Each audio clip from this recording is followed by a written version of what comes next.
Welcome to mister Bollywood.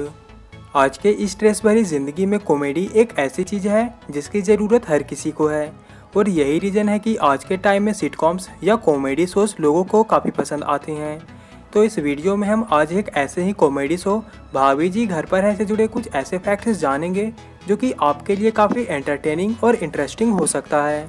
और अगर आप भाभी जी घर पर है के एक फ़ैन हैं तो इस वीडियो को बिल्कुल भी मिस मत कीजिएगा, क्योंकि यहाँ आपको पता चलेगा कि इस कॉमेडी शो को किस लेजेंडरी हिंदी टीवी शो से इंस्पायर्ड होकर बनाया गया है। नंबर 1, भाभी जी घर पर है टीवी शो को साल 2015 में एक लाइट हार्टेड कॉमेडी के तौर पर अनाउंस किया गया था और इस शो को जी नेटवर्क के नए चैनल एंड टीवी पर ब्रॉडकास्ट किया गया, जो कि साल 2015 को ही लॉन्च हुआ था। लेकिन जब इस शो को 2015 में अनाउंस किया गया था तब इसका नाम भाभी जी घर पर है की जगह सिर्फ भाभी जी डिसाइड किया गया था, जो कि एक लेट नाइट शो होने वाला था और इस शो के लिए रात के 11 से 12 बजे के बीच का टाइम स्लॉट फिक्स किया गया था, क्योंकि ये एक एडल्ट कॉमेडी शो के तौर पर एन टीवी पर ब्रॉडकास्ट होने वाला था, जो कि पूरी तरह से सिर्फ मेल व्यूअर्स को ध्यान में रख के प्लान किया गया था। मगर जब इसके प्रीमियरिंग के बाद हर एज ग्रुप के लोगों ने इस शो को देखना शुरू किया तो मेकर्स ने इसे एक अपॉर्चुनिटी के तौर पर देखा और उन्होंने भाभी जी घर पर है को एक फैमिली कॉमेडी शो के तौर पर प्रमोट करना शुरू किया। हालांकि इसके बाद भी इस शो के कुछ डायलॉग्स को हम डबल मीनिंग या ग्रोन अप कंटेंट की तरह सेंस कर सकते हैं, जो कि हमें इस शो के मेन थीम का हिंट देता है। आफ्टर ऑल आपका इस पार्टिकुलर पॉइंट को लेकर क्या ओपिनियन है, नीचे कमेंट सेक्शन में ज़रूर बताएं। नंबर 2, जब इस शो के लिए कास्टिंग से शुरू की गई थी तब शो में सबसे पहले अंगूरी के कैरेक्टर के लिए रश्मि देसाई को अप्रोच किया गया था, लेकिन मेकर्स के काफ़ी मनाने के बाद भी उन्होंने इस शो का हिस्सा बनना पसंद नहीं किया, क्योंकि उन्हें लगता था कि उनके और उनके ऑन स्क्रीन हस्बैंड रोहितास गौर, जो कि इस शो में मनमोहन तिवारी का कैरेक्टर प्ले करते हैं, उनके बीच काफ़ी ज़्यादा एज गैप है।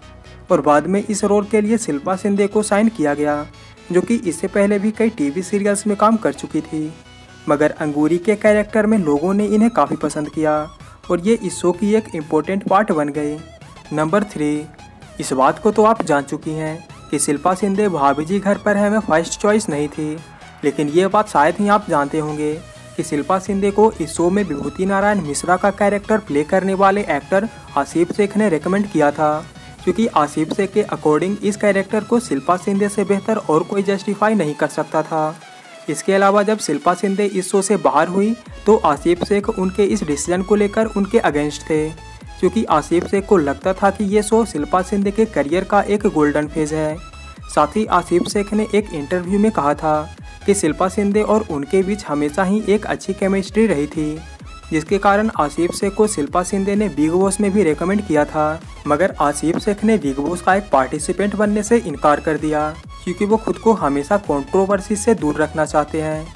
नंबर 4, सौम्या टंडन, जो कि इस शो में अनीता का कैरेक्टर प्ले करती हैं, उन्हें इस शो के शुरुआत से ही लोगों के बीच काफ़ी पॉपुलैरिटी मिली है। मगर इस बात को बहुत कम लोग जानते हैं कि सौम्या टंडन एक एक्ट्रेस होने के साथ ही एक पोइट भी हैं और उन्होंने अपनी लिखी हुई कविताओं को मेरी भावनाएं नाम की एक बुक में पब्लिश किया है और इनकी लिखी हुई पोएम्स के कारण इन्हें Modi young writer national award में भी नॉमिनेट किया गया था। मगर अनफॉर्चुनेटली वो इस अवार्ड को नहीं जीत पाई, लेकिन एक नेशनल लेवल के अवार्ड के लिए नॉमिनेट होना ही काफ़ी बड़ी बात है। नंबर 5, शिल्पा शिंदे के शो को छोड़ने के बाद साल 2020 में सौम्या टंडन ने भी भाभी जी घर पर है टीवी शो से एग्जिट ले लिया, जिसके बाद इस शो में अनीता के कैरेक्टर के लिए एक्ट्रेस नेहा पेंडेसे को साइन किया गया और करेंटली अनीता के कैरेक्टर को नेहा पेंडेसे ही प्ले कर रही हैं। लेकिन सौम्या टंडन के शो को छोड़ने के बाद मीडिया में उनके एग्जिट को लेकर काफ़ी कुछ कहा गया और इस पर सौम्या टंडन का कहना है कि उन्होंने इस शो को इसलिए छोड़ा है ताकि वो अपने करियर में कुछ नया ट्राई कर सकें। नंबर 6, भाभी जी घर पर है टीवी शो में ऐसे कई एक्टर्स हैं जिन्होंने फिल्मों में भी सपोर्टिंग रोल्स प्ले कर रखा है, जिसमें सौम्या टंडन, आसिफ शेख और रोहितास गौड़ भी शामिल हैं। और जहां पर सौम्या टंडन को जब वी मेट में एक छोटा सा रोल प्ले करते हुए देखा गया है, वहीं पर आसिफ शेख को करण अर्जुन में और रोहितास गौड़ को पीके जैसी फिल्मों में स्पॉट किया गया। इन शॉर्ट भाभी जी घर पर है में शुभांगी आत्रे, जो कि करेंटली अंगूरी का रोल प्ले करती हैं, उनको छोड़कर सभी लीड एक्टर्स ने फिल्मों में काम कर रखा है। नंबर 7, भाभी जी घर पर है में अंगूरी का रोल प्ले करने वाली एक्ट्रेस शुभांगी आत्रे ने इस शो में शिल्पा शिंदे को रिप्लेस किया है। ये बात तो हर कोई जानता है। मगर इस बात को शायद ही कोई जानता होगा कि कोइंसिडेंटली शुभांगी आत्रे ने इस शो से पहले भी सब टीवी पर ब्रॉडकास्ट होने वाले शो चिड़ियाघर में शिल्पा शिंदे को रिप्लेस किया था। सो अगर आप चिड़ियाघर के एक फैन रहे हैं तो ये फैक्ट आपके लिए था। नंबर 8, साल 2016 के अक्टूबर मंथ के एक एपिसोड में सनी लियोनी इस शो में एज अ गेस्ट नजर आई थी, लेकिन जब शूटिंग के वक्त उन्हें अंगूरी का फेमस कैच फ्रेज सही पकड़े हैं बोलने को कहा गया तो उन्होंने इस कैच फ्रेज को ऑन स्क्रीन बोलने से मना कर दिया,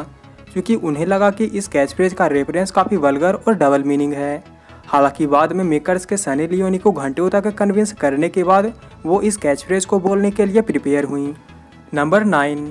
भाभी जी घर पर है टीवी शो आज टेलीविज़न का one of the most viewed sitcoms में से एक है, लेकिन इस बात को बहुत कम लोग जानते हैं कि इस कॉमेडी शो का इंस्पिरेशन 90s में डीडी नेशनल पर आने वाला हिंदी सिटकॉम श्रीमान श्रीमती रहा है, जिसे कि इंडिया का एक लेजेंडरी और आइकॉनिक टीवी शो कंसिडर किया जाता है। इसके साथ ही राकेश बेदी एक ऐसे एक्टर हैं जिन्होंने श्रीमान श्रीमती और भाभी जी घर पर हैं दोनों ही टीवी शोज में काम किया है। नंबर 10, इस शो में मनमोहन तिवारी की मां का रोल प्ले करने वाली एक्ट्रेस सुरमा राठौड़ रियल लाइफ में रोहितास गौड़ से 10 साल छोटी हैं। नंबर 11, शिल्पा शिंदे ने साल 2016 में इस शो के मेकर्स पर कई एलिगेशंस लगाए थे, जिसमें उन्होंने कहा था कि उन पर इस शो को छोड़ने के लिए प्रेशर बनाया जा रहा है और मेकर्स ने उन्हें 32 लाख का ड्यू भी नहीं दिया। इसके बाद ये टॉपिक एक काफ़ी बड़ा कंट्रोवर्सी बन गया और शो के मेकर्स ने शिल्पा शिंदे को अनप्रोफेशनल बताते हुए उन्हें शो से रिप्लेस कर दिया। लेकिन इसके 1 साल बाद शिल्पा ने फिर से इस शो के प्रोड्यूसर पर सेक्सुअल हैरेसमेंट का केस फाइल किया और उन्होंने अपने स्टेटमेंट में ये भी कहा कि उन्होंने इस मैटर के बारे में सौम्या टंडन से भी बात किया था, जिस पर शिल्पा शिंदे के स्टेटमेंट को फेक बताते हुए सौम्या टंडन ने ये रिप्लाई दिया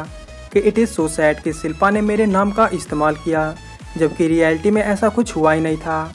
मगर आफ्टर ऑल साल 2018 में शिल्पा शिंदे ने अपने केस को वापस ले लिया, जिसको लेकर उन्होंने कहा कि वो ये सब शो के मेकर्स के रिक्वेस्ट पर कर रही हैं।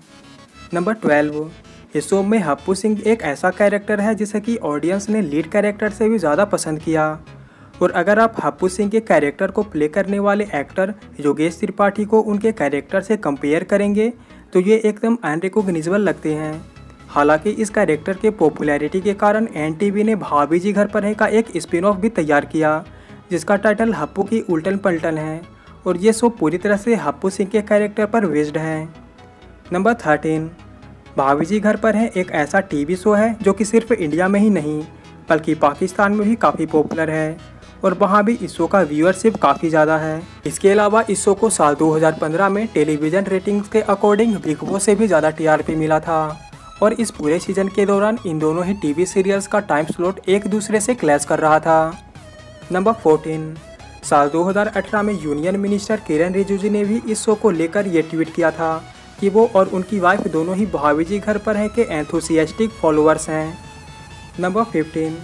साल 2017 में इस शो से रिलेटेड एक रैप सॉन्ग भी जी म्यूजिक कंपनी ने रिलीज़ किया है, जिसके सिंगर और कंपोजर अनमोल मलिक और रफ्तार हैं। तो आज का ये वीडियो यही एंड होता है। अगर ये वीडियो आपको पसंद आया हो तो वीडियो को लाइक करें और चैनल को सब्सक्राइब कर लें। साथ ही आप इस शो को लेकर अपना ओपिनियन नीचे कमेंट सेक्शन में ज़रूर दें।